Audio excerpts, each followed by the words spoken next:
Are we? Are people overhyping the win last night? I'm not, but we've had some calls tonight from people saying pump the brakes, et cetera, et cetera. This to me puts them on the map, and I don't know who they could have beaten that was better than, I don't know, the favorites to win the AFC and the MVP of the league. So, are we overhyping the win?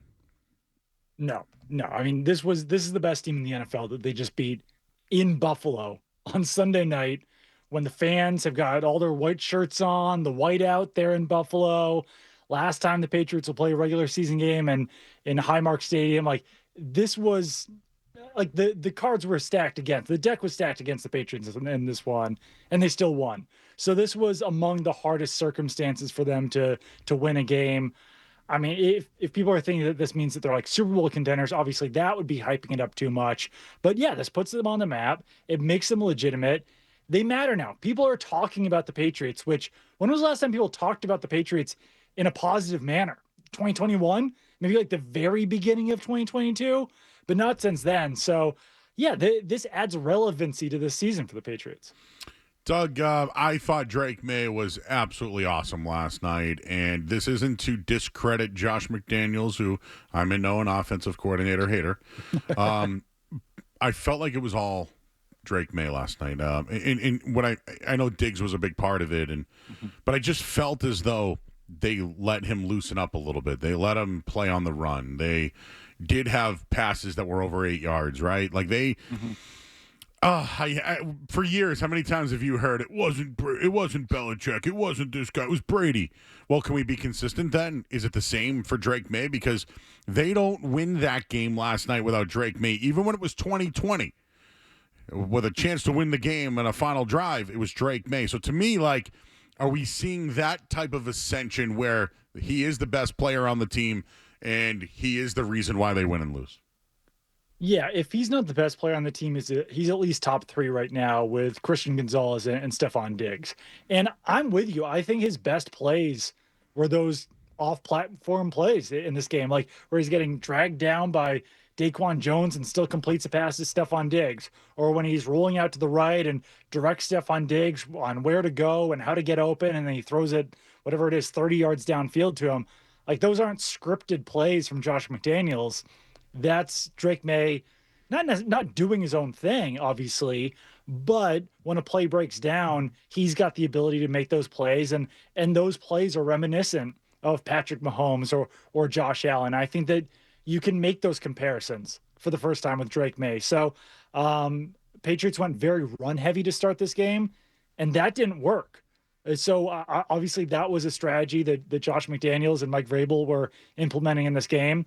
Didn't work, and the Patriots didn't really start to move the ball until they did put the game in Drake May's hands. Like I said, a lot of his best plays were not designed, were not exactly written up that way. Just on Stefon Diggs, clearly motivated, no doubt. Oh yeah. All right, so I mentioned leadership. I thought I saw it. You were there. He was pumping people up, man. Everybody a high five. So am I fooling or am I being fooled if I say he was a leader? Because we've seen it before, right? This guy, we know what people can say about him and his actions, but I thought it was leadership. Is that something I'll be fooled on later on, or can I buy into the fact that he's a leader? I think not to play this game, but like both can be true. It's possible that you can be fooled later on, but I do think this is genuine leadership coming out from Stefon Diggs, especially yesterday. I mean, he's a game captain out there. There was a moment late in the game where the defense is on the field and Stefon Diggs came onto the field to hype up the defense, to clap it up, to shake hands, to get those guys pumped up, to make a stop against the Bills. And that's leadership. Like he's not pretending in those moments. He's not acting in those moments, just like he's not acting when he's giving those pregame speeches or when he's, saying the right things to teammates on the bench or in the locker room. So right now, 100%, it is leadership, but I still reserve the right to for things to fall apart, I guess, in the future. I'm not saying they will, but it does feel like they have in the past with Stefon Diggs. And maybe it's for the best that he's on these kind of 1 or 2 year prove it deals for now. Maybe he's matured as he's grown as a player. But so far in his tenure with the Patriots, I have seen genuine leadership from Diggs. All right, so you think about the guys that maybe they missed on in the pre off season. You know, they could have traded for Cooper Kupp. DK Metcalf was out there, right? Godwin, they could have signed. If you look at all of those players right now, is Stefon Diggs the best acquisition? Metcalf might still be above him. Like, obviously, they haven't played this week. They have a bye. I think at least heading into this week, Metcalf had better stats. But after that, it's Diggs. And depending on what Metcalf does in his fifth game, it could still be Diggs. I mean, Stefon Diggs is on pace for 100 yards and 100 catches and 1,200 yards so far this season. His last two games, he's looked like a number one wide receiver. I know it's not necessarily what other teams' number one wide receivers always look like, but I just think back to that first catch that he had. He showed really nice quickness on that play, turned up field really fast, doesn't look like a guy who's 11 months out from a torn ACL and an ACL surgery. So I don't know. It is funny because before the season, I was like, it's going to be really interesting to see by year's end who has better numbers between Godwin and Diggs. And Diggs is just out to such a big advantage already that things would really have to fall apart for it to not be him at the end of the year. Talking with Doug Kyed, he of the Boston Herald, Pat's Chat podcast. I watched you. I was on late night last night, postgame. Nice. And then I kicked on, and boom, there you guys were. So we're always there. That's right, always there to keep us here. The defense, I want to give them some credit because they've given up a touchdown in 3 out of 4 games. Right now, 3 out of 5. But the Bills scored on every single game on the opening drive. So I like what the defense did last night. How did they stop that great running game of Cook and Josh Allen? And is it Buffalo going away from Cook? Like, was it a little bit of both there? Like, I want to credit them because they only gave up 20 points, helped them win the game. Yeah. But James Cook had under 100 yards for the first time all year long. I just don't know why they weren't going to him more. Yeah, they did because they had some decent runs. I feel like at times the Bills, but they really, James Cook had a high of 9 yards. He wasn't that effective out there. Patriots, I think Milton Williams and Christian Barmore did a good job getting upfield. They were disrupting them behind the line of scrimmage and kind of forcing him to, I think, readjust his rushing lanes. And for Josh Allen, they were using a lot of man coverage, and it seems like that threw him off as well out there. And that was forcing him to hold the ball a little bit more. When there was pressure, he was escaping the pocket, and then he wasn't as effective.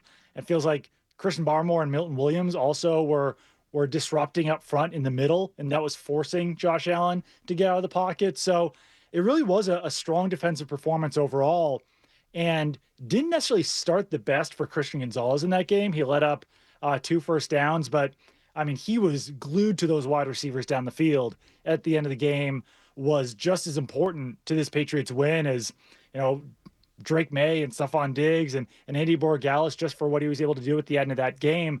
So I think that played a big factor as well. Having 3 cornerbacks like Gonzalez, Carlton Davis, and Marcus Jones is big because, Josh Allen can escape the pocket and get outside the pocket and scramble around and try to find someone open. But if those guys are glued to the receivers, there's nowhere to throw the ball. All right, Doug, I brought this up last night in postgame, and the reason why I brought it up, you actually wrote an article about it, but a lot of the players talked about before the game, Tony Dungy spoke to them. Yeah. And we had Greg Bedard on after the game last night, and I was like, hey, is there anything there, like Vrabel and Dungy? And he just kind of was like, I'm not really into the pregame speeches, but everyone mentioned it, all of them. Is there a relationship there? I read your article. Could you maybe tell the listeners what they talked about and why it was so, I guess, motivating for them last night? Yeah, they were all just, I think that they all grew up watching Tony Dungy and those Colts teams, and he's just viewed as a legend by those players. So it seems like it was a really strong speech. He was telling them to, stay together. He was telling them that every single person's role on the team is important, whether they're a starting quarterback or, the offensive lineman who's only out there on extra points. So yeah, I asked a lot of guys about it, and they were all really touched and motivated by this speech. And I don't think there is a specific connection there, but Dungy was at practice on Friday with Rodney Harrison. Like, they came to New England in anticipation for Sunday Night Football. And it feels like Dungy and Harrison also really liked what they saw from the Patriots on Friday. I think they talked about it on TV, and I kind of heard that separately as well, that they were impressed with what they saw in practice. So I think Dungy was going to be doing something, something in like a religious aspect to the Patriots on Sunday or Monday. So I think that was the connection of why he gave them that pregame speech on Sunday morning. But really seemed to influence a lot of guys. Jalen Hawkins talked about it. Garrett Bradbury talked about it. All these guys were really touched by what he said. Just thought that was interesting. Everybody talked about it, and it was a come together team win led by Drake Maye last night. What are the Patriots going to do at running back? Antonio Gibson's now done for the year. I know you've brought up some names in the past, but I just saw Amari and Hampton just went down for the so now they need to find a running back there. I got a couple of names for you. Zach Moss has at least been in the division. What about Gus Edwards there? He might be a guy. Cordell Patterson. What do you think they do?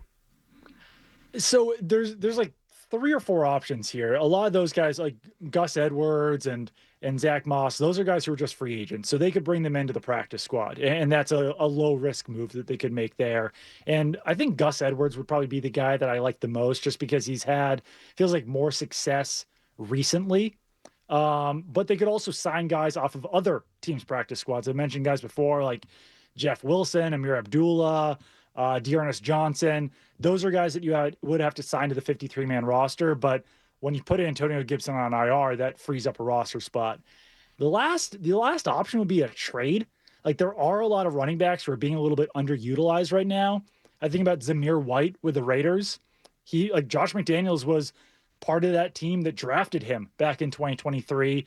And obviously Ashton Genty is stealing a lot of the snaps there. AJ Dillon with the Eagles, Devin Singletary with the Giants. Singletary's another guy who's been in the division with the Bills. So there's some options out there. I would probably lean towards either signing one of those guys to the practice squad like Moss or Edwards, or signing a guy off of another team's practice squad onto the 53, unless the team's really desperate to get rid of a guy in a trade. So I'm just thinking big picture, getting ahead of myself per usual. I think the Patriots are a playoff team. Next week is New Orleans. Like I think the next 3 road games, Doug, as a betting analyst, that doesn't happen. You're going to lose one of those. Yeah. So the Saints are the team that I'm concerned about, not the Titans. But Spencer Rattler, Alvin Kamara, they got Chris Olave. I'm just throwing out names, but could they play the Saints? Kamara, they lose. Kamara become available. Like, are the Ravens? Would they ever move on from Derrick Henry, who has the relationship there? I'm just throwing out names, man, because as the season keeps going on and the trade deadline comes, maybe these running backs become expendable. It's certainly possible. I mean, Kamara spent his whole career there with the Saints. If they continue to go downhill, like the trade deadline's not for another month, I believe.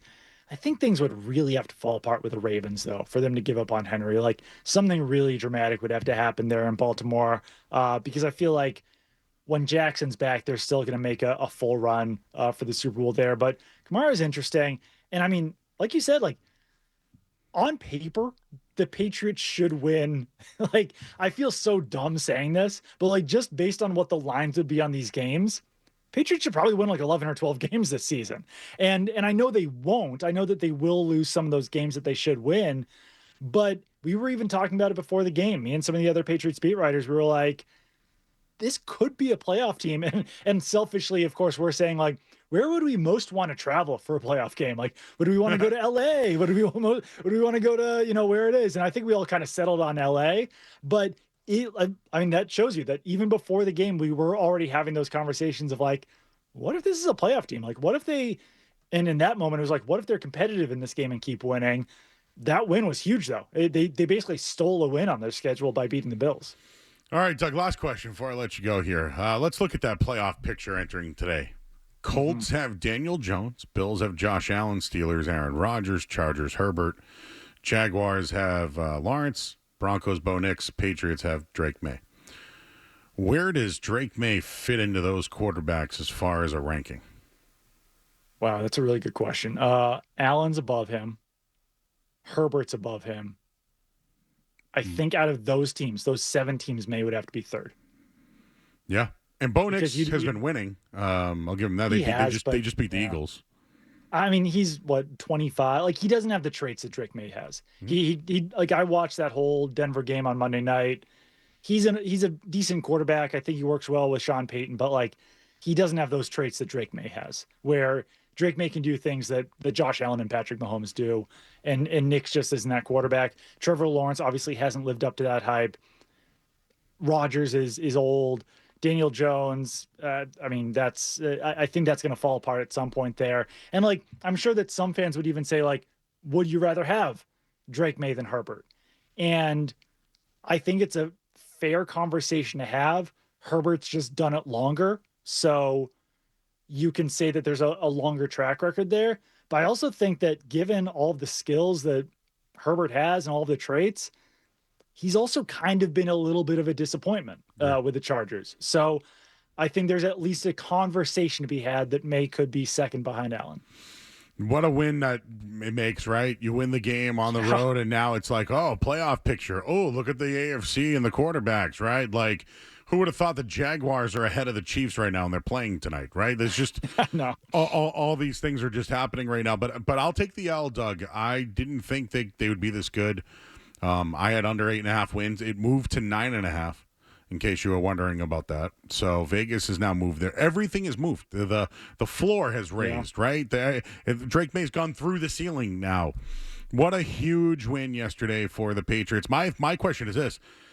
Next week, look ahead spot. I'm telling you right now, Spencer Rattler, Drake May, like South Carolina, North Carolina. Here we go, baby. Like it's on. I think this is a huge win for the Patriots because if you lose against the Saints, man, what do these last 2 wins mean if you lose? I mean, I don't think they're losing.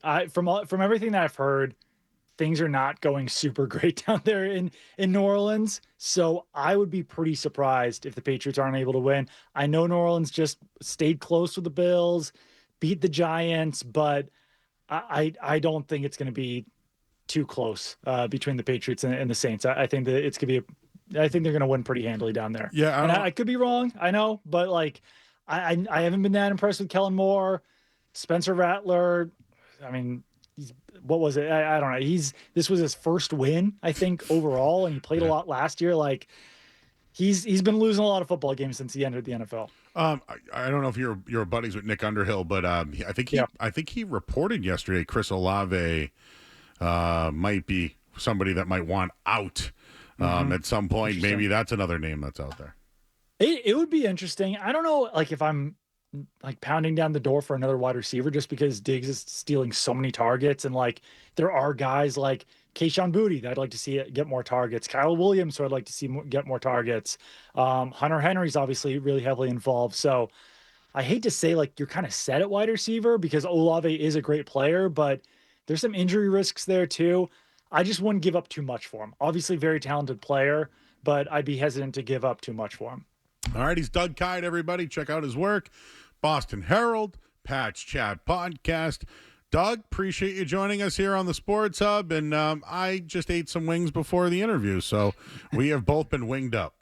We had wings at 11 a.m. yesterday. It was like a nice little brunch of wings. Went from one wing spot to the other. That would be like a nice little bit. Like, let's go wing hunting. Just looking for the best wings with the best sauce. We did. We went on a little wing tour. It was only 2 spots, like I said, but it was fun. I was full. I'll say that. But Buffalo does it right. It really is. It's legit. It's really good there. What's your favorite French fry? Are you a crinkle or a steak fry? Is it a thin fry? Like, I feel like I need some nice fries when it comes to the wings. I think that's fair. I like a crinkle fry. Especially with wings, I'd go crinkle fry. I don't like a fry that's too potatoey, so I'm not a steak fry guy. Yep. I do like a truffle fry, probably not with wings, but I do love like Parmesan truffle fries. A seasoned waffle fry, I love. I had a sweet potato waffle fry last night. Really, I'm not a sweet potato guy. I know that's a little controversial, but not a sweet potato guy. But I think those would be my picks. But crinkle fries, I'm a big Town Spa guy. Oh yeah. crinkle fries and honey mustard, that's a winning combination. Have you been to Duck Fat in Portland? Yeah, I have. Yep, that's very good too. Oh yeah. Yep. It's like I call them disco fries. They just put gravy right on top of it. Yes. All right, now I'm hungry. He's Doug Kyed, everybody. Boston Herald, Patch Chat. Thanks, Doug, man. We'll catch up soon. Anytime, Joe. You got it. He's Doug Kyed, everybody, and he loves French fries and wings. And a guy like that belongs on this show.